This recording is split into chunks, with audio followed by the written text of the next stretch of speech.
boundary without argument. Mom started to see it too, how she enabled everything. She asked if she could call you sometime. Later, after Violet leaves, Robert presents a small package wrapped in silver paper. "Happy anniversary," he whispers. Inside is a shadow box containing our framed $6,000 venue deposit receipt, mounted against burgundy velvet. The inscription reads, "Best investment we ever made in our freedom and future."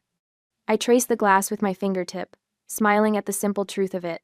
Some lessons are expensive, but worth every penny. The afternoon light slants through my office window, casting a golden glow across the row of gaming awards lining my bookshelf. Each crystal trophy catches the light, different silent testaments to the journey that took me from homeless teenager to founder of North Star Games. I run my finger across my latest achievement, Game Innovation of the Year, and smile. 18 years of proving everyone wrong looks pretty good on my shelf. The doorbell rings, pulling me from my moment of quiet pride. I'm not expecting anyone. My team knows I work from home on Tuesdays to focus on our newest concept, and Zoe has her keys. I open the door and freeze.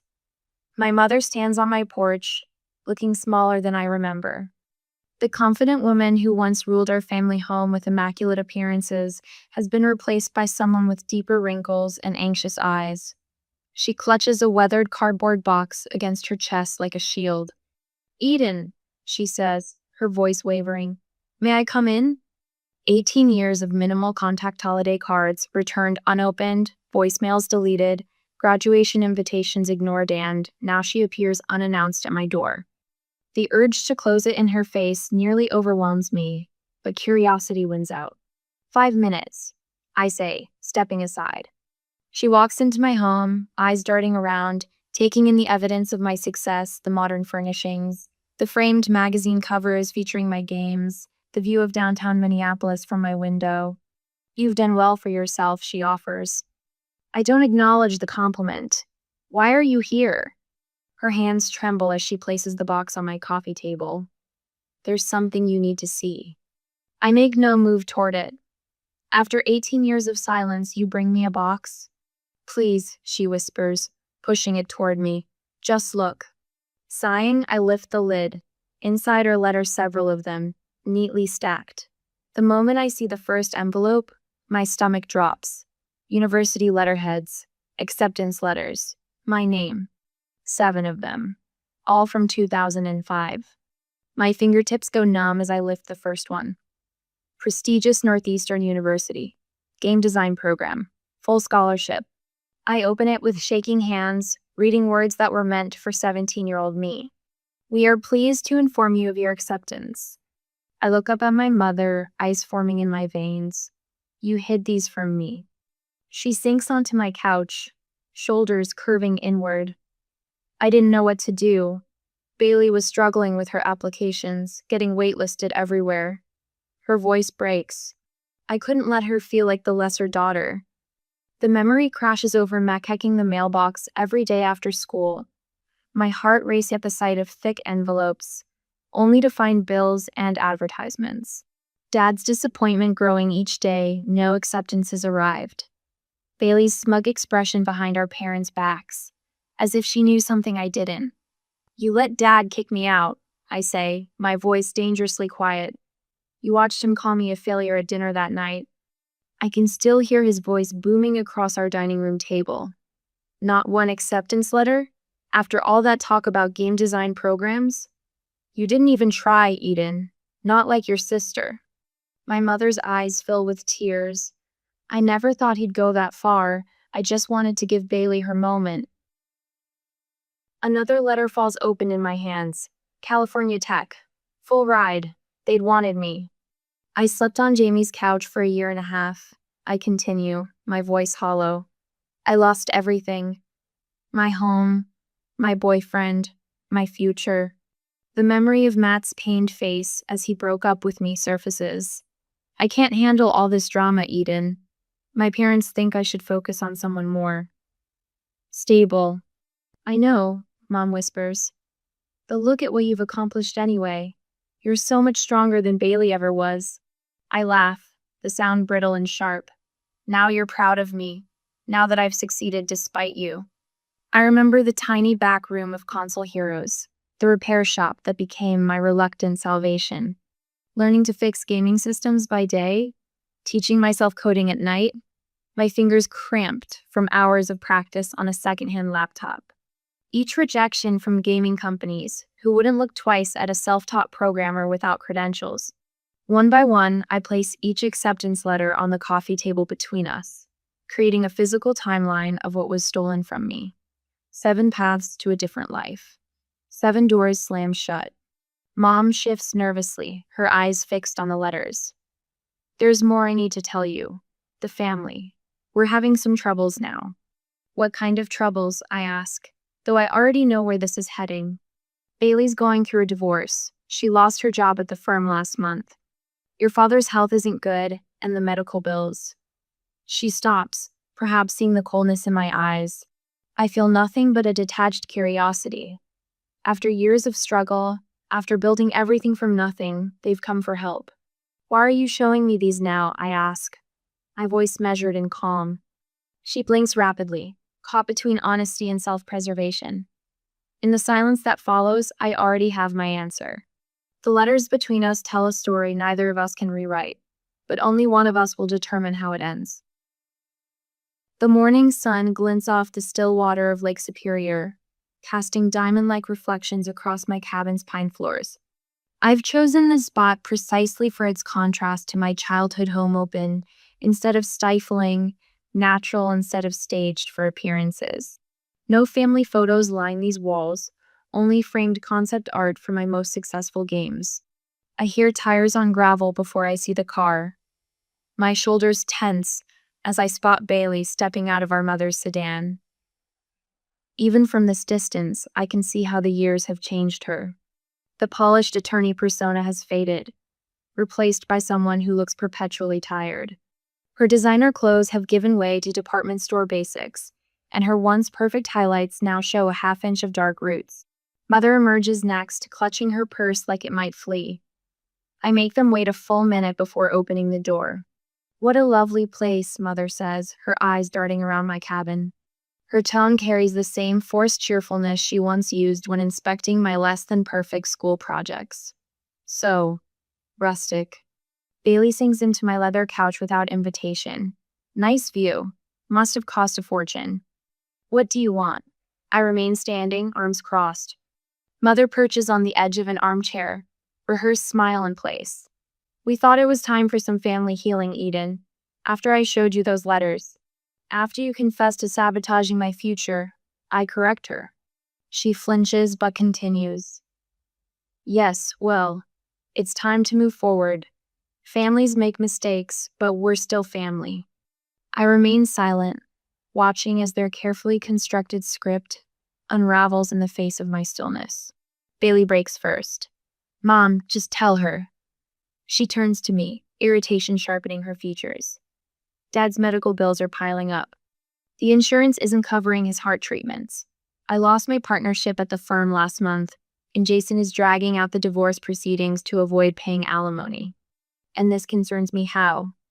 Mother leans forward. We know you've done well for yourself, Eden.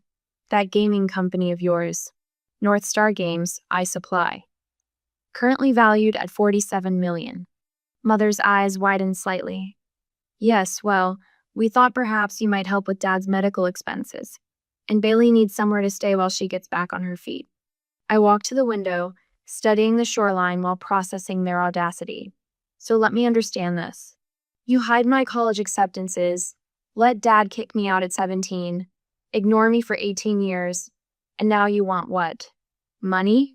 A place to stay? You always were dramatic, Bailey mutters. I turn slowly. Was I being dramatic when you helped hide those letters? Her head snaps up. What? Mom just told me yesterday, but she didn't have to. Your handwriting was on one of the envelopes. Return to sender. The realization had hit me last night while examining each letter more carefully. Bailey's face flushes. You were always showing off with your little computer games. It was embarrassing. Embarrassing? We always thought game design was just a hobby, dear, Mother interjects. Something you'd grow out of. Bailey leans back, arms crossed defensively. We never thought you'd actually succeed at it. The rage that shoots through me is so intense I have to grip the windowsill. While you were attending law school graduation parties, I was sleeping on a repair shop floor because Jamie's parents couldn't keep me forever. While Dad was bragging about his lawyer daughter, I was working 3 jobs and teaching myself coding at midnight. I walk to my desk and pull out an old laptop, scratched and dented but still functional. This cost me 4 months of paychecks. I sold plasma twice awarded. Every gaming company rejected me because I had no credentials your family made sure I couldn't get. My phone buzzes. Jamie's name flashes on the screen. "Hey Jay," I answer, turning away from my family. "The team meeting's still on for 4?" Jamie's voice grounds me, reminds me of who stood by me when it mattered. "Perfect. Tell Marcus I approved the new concept art. See you then." I hang up, strengthened by this brief connection to my real support system. Mother watches me intently. "Your team sounds important to you." "They are my family," I say simply. "They believe in me. Always have." A flash of memory. Christmas Eve 6 years ago, huddled with Jamie and our first 3 employees around a space heater in our tiny rental office. We'd ordered Chinese food while my parents attended Bailey's law school graduation celebration. "Eden," Mother begins, her voice softening to the tone she once used to coax me into family photos. "We're still your family. We made a mistake." "A mistake is forgetting a birthday," I reply. "What you did was deliberate sabotage." Bailey stands, desperation replacing her earlier defensiveness. "I need a place to stay while I get back on my feet. Just a few months." I look at them both, these strangers who share my blood, but none of my values. I think of the letters, carefully preserved in my office safe. Of the 17-year-old who cried herself to sleep in Jamie's basement. Of the girl who became a woman without their help or love. I stand, straighten my shoulders. Towering over them both, I feel nothing but a distant pity.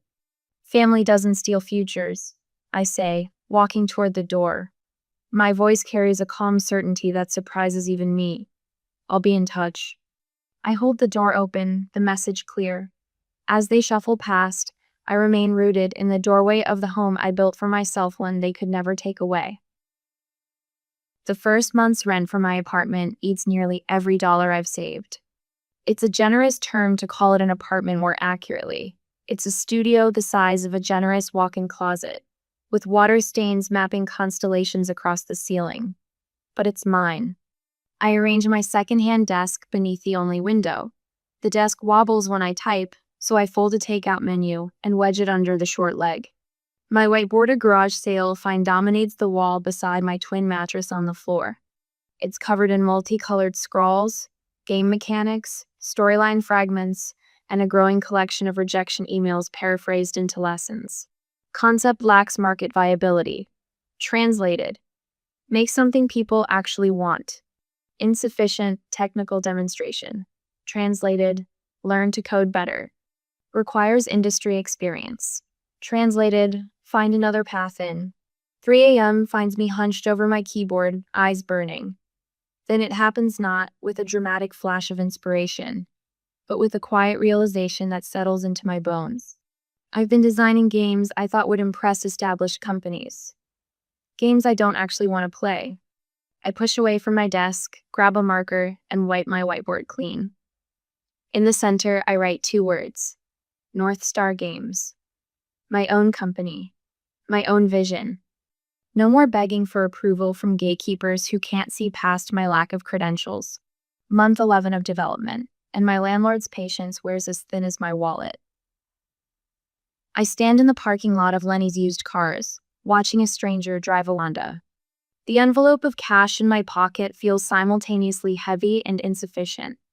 It's enough for 3 months' rent, maybe 4 if I cut back on everything else. 2 weeks later, I'm coding by candlelight. The electricity notice came, yesterday final warning. Service terminated. My laptop battery has 3 hours left. I gather my notes. The 24-hour diner 3 blocks away has outlets and free refills for paying customers. The waitress there, Vera, has started saving me the corner booth on Tuesday nights. My phone buzzes as I lock my apartment door. Bailey's name flashes on the screen. "Hey there, little sis," she says when I answer, her voice dripping with sugary concern. "Just checking in. How's the little game project coming along?" I hear the eagerness beneath her words, the hunger for details of my struggle. These calls always come when our parents are nearby, so Bailey can relay my failures in real time. "It's going great," I lie, shivering as I walk through the November chill. "Investors are showing interest." She pauses, momentarily thrown. "Oh, well, that's nice. Dad got the family newsletter printed. I made partner at the firm, so there's a whole section about that." What she doesn't say, I'm not mentioned at all. Just like the Christmas card that arrived last week with the Brooks family, signed in my mother's perfect handwriting. "You've got 15 minutes. Marcus Washington checks his watch, not looking up from the stack of portfolios on his desk. As founding partner of Washington Gameworks, he's a legend in indie development circles and notoriously impatient. I place my laptop on his desk and open the prototype. No fancy presentation, no rehearsed speech, just the gamey vision made real through months of solitary work. "It's called Recode," I say, stepping back to let him explore the interface. An immersive narrative where players literally rewrite their world to solve puzzles and advance the story. His fingers move across the keyboard, testing boundaries I've spent months perfecting. 14 minutes pass in silence. "Where did you study?" he asks without looking away from the screen. "I didn't. Self-taught." Now he looks up, really seeing me for the first time. "Bullshit." "I taught myself plus from library books." I shrug. "JavaScript from online tutorials." He leans back in his chair. "You're Eden Brooks." "Yes. The coffee shop girl who fixed my daughter's gaming console last year." Marcus is quiet for a long moment, studying me with new interest. Then he reaches for his checkbook.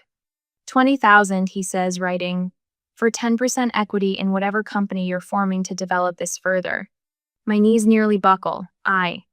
"Don't thank me," he interrupts, tearing out the check. "This isn't charity. This is the best investment I'll make this year." Jamie's resignation letter sits on my kitchen counter. Her steady corporate job traded for the uncertainty of what we're building. "You're insane," I tell her, not for the first time, as we unpack equipment in our rented office space, a former storage room above a print shop downtown. "Probably," she agrees, setting up her workstation. "But you needed a CTO, and I needed to stop designing soulless mobile games for people who don't care about gaming." Our team grows slowly. Marcus introduces us to Zach, a gifted artist who creates worlds with his stylus that make players forget they're looking at pixels. Then comes Dana, whose music compositions turn simple animations into emotional experiences. We work through Thanksgiving, eating pizza at our desks while coding. Christmas finds us debugging through the night, the office decorated with a single strand of lights around our whiteboard. "Shouldn't you guys be with your families?" I ask during our 2 a.m. pizza break. Dana shrugs. "My parents still don't understand why I waste my music degree on video games." Zach raises his soda can. To chosen family, we clink cans, and I feel something settle in my chest of belonging I haven't felt since before those acceptance letters were hidden away. The email arrives on a Tuesday morning, 13 months after I wiped my whiteboard clean and wrote North Star Games. "We're interested in featuring Recode in our spring showcase." The platform is small but respected, known for highlighting innovative indie games. I read the email aloud to my team, our faces reflected in the monitor's glow. 2 weeks later, our download counter begins to tick upward after the showcase, then faster. By midnight, our server crashes from the traffic. While Jamie works to get us back online, I print the first review. 5 stars.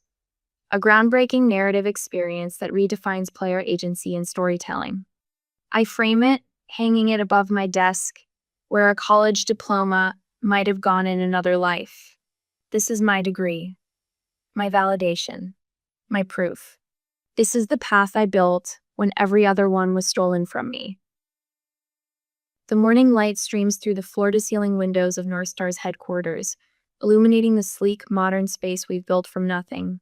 I stand at the threshold between my modest office and our state-of-the-art testing lab, watching my team work. 42 employees now, each one carefully chosen, each one believing in our vision when the industry said we'd fail. My office remains small and functional, just enough space for creativity without excess. But the testing lab beyond is our crown jewel. Cutting-edge equipment, customized workstations, and the vibrant energy of passionate developers. The contrast isn't accidental. I've learned that balance between humility and ambition is what drives sustained success.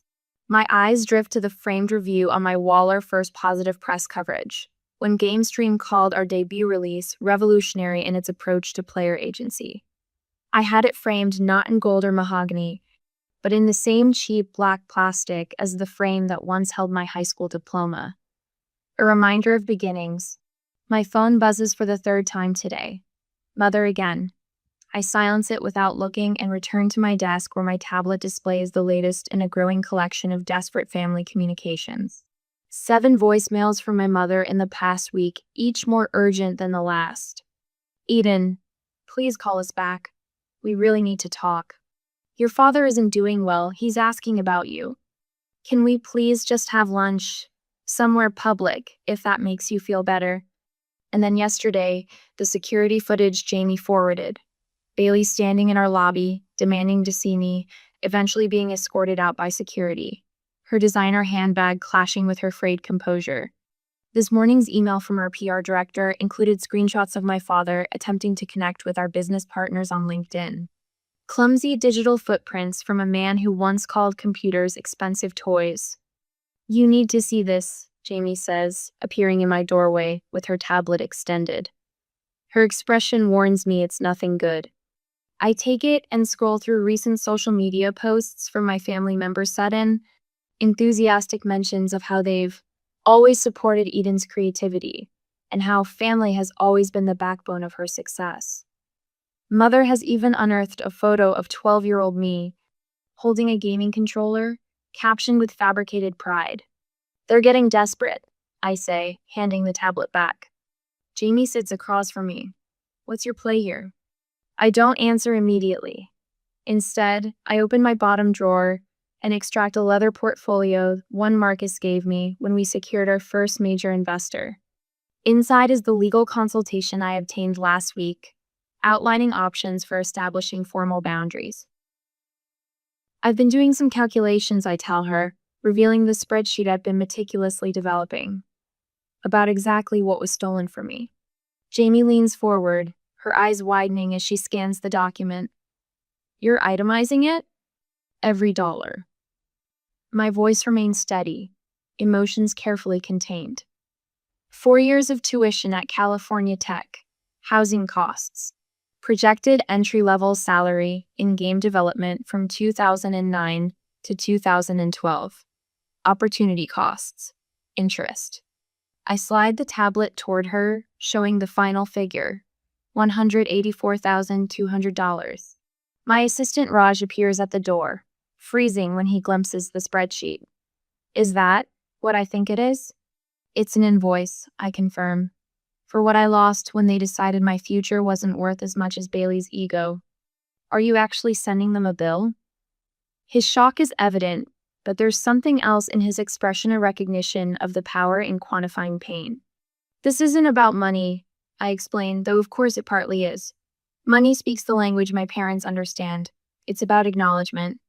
They want to pretend those years of struggle never happened, that they didn't watch me nearly destroy myself building something from nothing. My team stays silent as I finalize the PDF, attaching it to an email with a simple message. If you truly want to make things right, this is your starting point. The cursor hovers over send for only a moment before I click. It's done. 3 minutes pass before my mother's reply appears. We don't have that kind of money. Not, I'm sorry. Not, you're right. Just an immediate deflection of responsibility. I close my laptop and look up at the concerned faces surrounding me. They understand what comes next, even if my family doesn't. This response tells me everything I need to know about their sudden reappearance in my life. The next step in my plan crystallizes. It won't be about revenge, I've moved beyond that. It will be about closure, about drawing lines that can never again be crossed without consequence. I stand, suddenly eager to return to the testing lab where real work happens. Let them worry about how to respond, I say.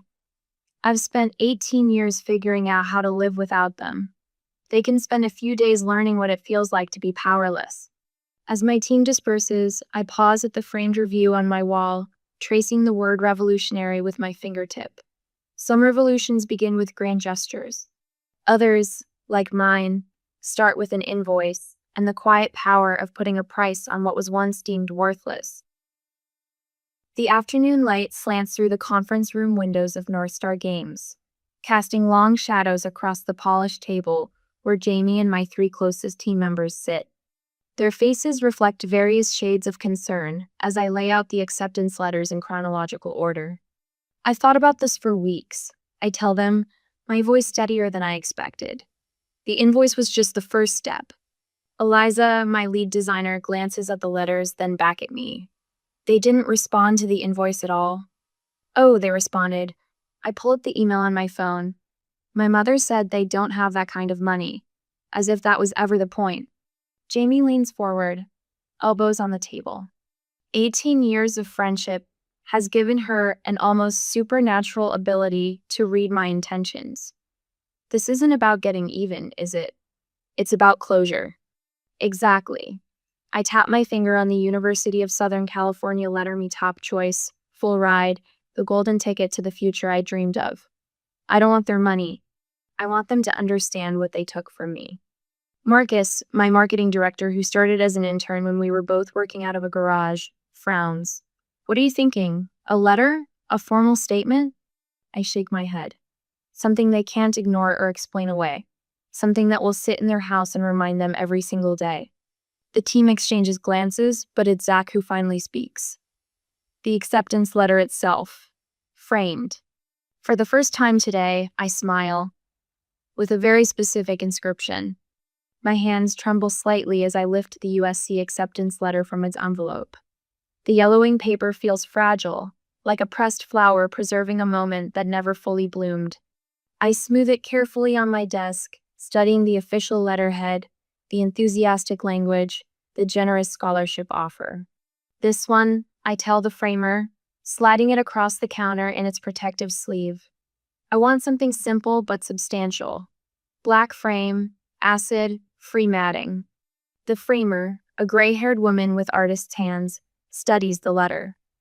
This is from 2005, she observes. Must be important to you. It was supposed to be, I reply, my voice carefully neutral. I'd also like an inscription on a brass plate at the bottom. She reaches for her notepad. What would you like it to say?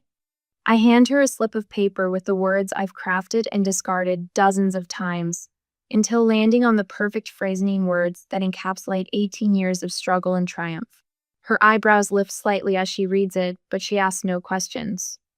I'll have this ready by Friday. Would you like it gift-wrapped?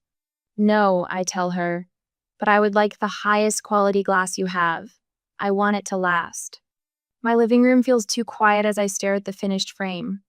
The black border gleams in the lamplight, the letter perfectly centered on cream matting. At the bottom, the brass plate catches the light, my message engraved in elegant script. This is what I earned. You were never worthy of it. Jamie sits across from me, nursing a glass of wine. Are you sure you don't want to deliver it yourself? See their faces? I shake my head, running my finger along the edge of the frame. That would make it about me to witness their reaction. This isn't about me anymore. It's about them living with the truth. Courier service, then? With signature required. I wrap the frame carefully in bubble wrap, then place it in a sturdy box. No return address. No note. Cold, Jamie says, but her tone holds admiration rather than judgment. Precise, I correct her, sealing the box with packing tape, like cauterizing a wound. 3 days later, my phone pings with a delivery confirmation. The package has been signed for by Thomas Brooksby father. I stare at his name on the screen while standing in the middle of my company's test lab, surrounded by developers playing our newest game. I expected to feel something more vindication, perhaps, or at least relief. Instead, there's only a strange hollowness, like the aftermath of a storm. My phone buzzes again. A string of texts from my mother. I delete them without reading. Whatever excuses or justifications she's offering cannot change what was done. That night, I can't sleep. I pace my living room until 3 a.m., the delivery confirmation still open on my phone. Something feels unfinished, despite the perfectly executed plan. At dawn, I sit at my desk and open my laptop. My fingers hover over the keyboard for a moment before I type Educational Opportunity Foundation requirements. The idea crystallizes as the Sunrise Scholarship specifically for students whose families don't support their educational dreams. Full funding, mentorship, and housing assistance for those who, like me, might otherwise fall through the cracks. I call Jamie at 6:30 a.m. I need to set up a meeting with our financial team. I tell her when she answers, her voice still thick with sleep. What's wrong? Nothing's wrong, I reply, feeling the hollow space inside me beginning to fill with something new. I just figured out what to do with all this pain. I'm going to turn it into someone else's opportunity. By noon, I'm sitting across from our company's financial advisor, outlining my vision for the Earned Future Foundation. As I describe the scholarship criteria, his initial skepticism transforms into genuine interest. This is more than a tax write-off, he observes. This is a legacy. I think about the framed letter now sitting in my parents' house, the silent rebuke it represents. It served its purpose closing one chapter, but this foundation will open countless new ones. The best revenge isn't sending a message, I tell him, pulling up the application form I've already drafted. It's making sure no one else has to overcome what I did. The spotlights feel warm on my face as I step to the podium, scanning the faces of 10 students seated in the front row, each one holding an acceptance letter not hidden in boxes or stolen from mailboxes, but proudly displayed in their hands. Welcome to the inaugural class of the Earned Future Foundation. My voice catches. Each of you was selected not just for your talent, but for your perseverance in the face of family opposition to your dreams. Sarai, front row center, nods vigorously. Her parents refused to support her software engineering ambitions, preferring she follow family tradition into banking. Now she clutches her MIT acceptance letter, fully funded by my foundation. After the ceremony, I duck into a quiet hallway, breathing deeply. Dr. Winters, my therapist of 18 months, would call this progress along myself to feel the weight of this moment instead of deflecting with work. That thing with your hands again, Jamie says beside me. The one Dr. Winters calls emotional lockdown. I uncurl fists I hadn't realized I'd formed. Old habits. 3 days later, my loft fills with the smell of birthday cake. No grand celebration, just my chosen family, Jamie, Zoe, Marcus, and 4 team members who've become more than colleagues. They sing off-key around a cake decorated with a phoenix rising. Zoe's hand finds mine under the table. Make a wish, she whispers. I don't need to. For the first time, I feel comfortable owning my journey, all of it. The local news interview wasn't part of my plan.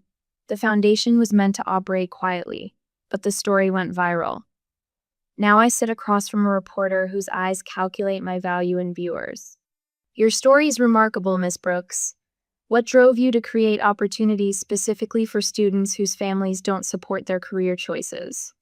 I consider my practiced answer, but something shifts inside me. My parents hid my college acceptance letters. I say simply, they let me believe I'd failed, then kicked me out at 17. These students deserve better. The reporter blinks, recalibrating. Have you reconnected with your family since your success? My family is here today, I say, gesturing to the room where scholarship recipients mingle with my team. Supporting these students. Later that week, I sit across from Tyler, a 17-year-old game design prodigy whose father called his passion a waste of time. The code you wrote for this physics engine is impressive, I tell him. With refinements, it could revolutionize mobile gaming. His eyes widen. Really? My dad says I'm just playing around. My parents said the same thing. I turned my monitor toward him, showing the prototype that became North Star's breakthrough title. As Tyler leaves, my assistant mentions the news segment is trending online. On my screen, an alert shows it was viewed in my hometown. I imagine my parents in their living room, finally witnessing what they lost, not just me, but the chance to be part of something meaningful. The nationwide expansion announcement exceeds our expectations. 30 scholarships next year, with partnering tech companies offering mentorships. Standing at the industry conference podium, I unveil both the program growth and North Star's most ambitious gamia tone that weaves lessons about chosen family throughout its narrative. Success isn't measured by meeting family expectations, I tell the audience. It's about creating something meaningful from your unique